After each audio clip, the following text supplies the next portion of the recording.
North Korea has warned of a full-fledged confrontation with Washington, promising to conduct a rocket launch and a nuclear test targeting the U.S. The threats come a day after the UN Security Council expanded US-backed sanctions against Pyongyang for its rocket launch in December. And for more on the story, I'm now joined live by political analyst Niall Bowie. Niall, very nice to have you on the programme. So how much of a threat does North Korea really pose to the US and its allies? I don't believe it possesses very much of a threat to the United States. Many military analysts have commented on the obsolete nature of most of North Korea's military hardware. Most of it is based on old Soviet designs. And although their long-range missile technology has improved in recent years, I don't think that they have the capability to directly attack the United States from where they are. I think really the danger is much greater for the people in South Korea.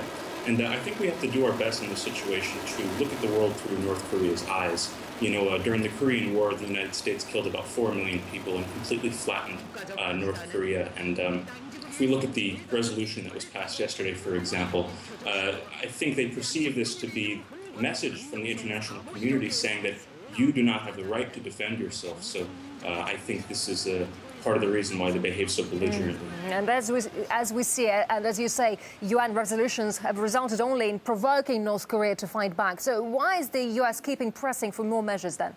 Aren't they just pushing Pyongyang into a corner? Exactly right. And I think with Obama's pivot to Asia policy, certainly North Korea is going to provide a very convenient pretext for the United States to militarize the South Korean country even further.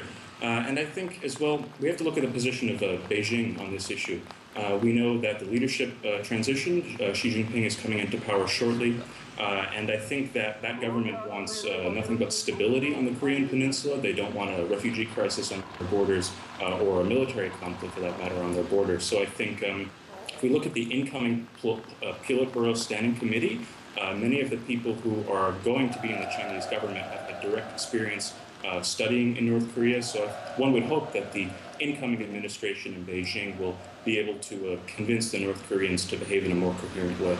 Right, and it looks like the US is keen to challenge China's influence in Asia-Pacific, and North Korea being Beijing's longtime ally, does Washington want it to remain isolated? Yes, I certainly think so, and we see that with basically 60 years of economic sanctions which have done nothing for the country. You know, I was in Pyongyang last month, and I saw a propaganda banner that really stuck out to me, and it said, "We will live in our own way." So they're a completely defiant country, and they will oppose any country or international institution that will basically prevent them from perpetuating the system that currently exists.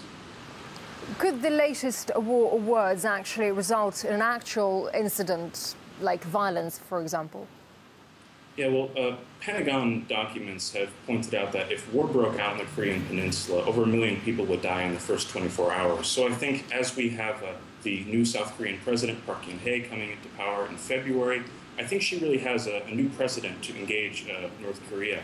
And the situation is pretty complicated because the North Korean government attempted to assassinate her father, Park Geun-hye, and actually did assassinate her mother when she was a child. So there's a lot of bad blood between the North Korean ruling family and the incoming South Korean president. But one would hope that she has a little bit of a sense and rationalism to abandon the hardline policies of Lee Myung-bak that we've seen in the past 5 years and to reintroduce the sunshine policy. Because I think ultimately, at the end of the day, if North Korea and South Korea normalize relations and begin to have a little bit of an economic exchange, inevitably North Korea will become a more coherent actor. So we can only hope that that is the direction that she will take.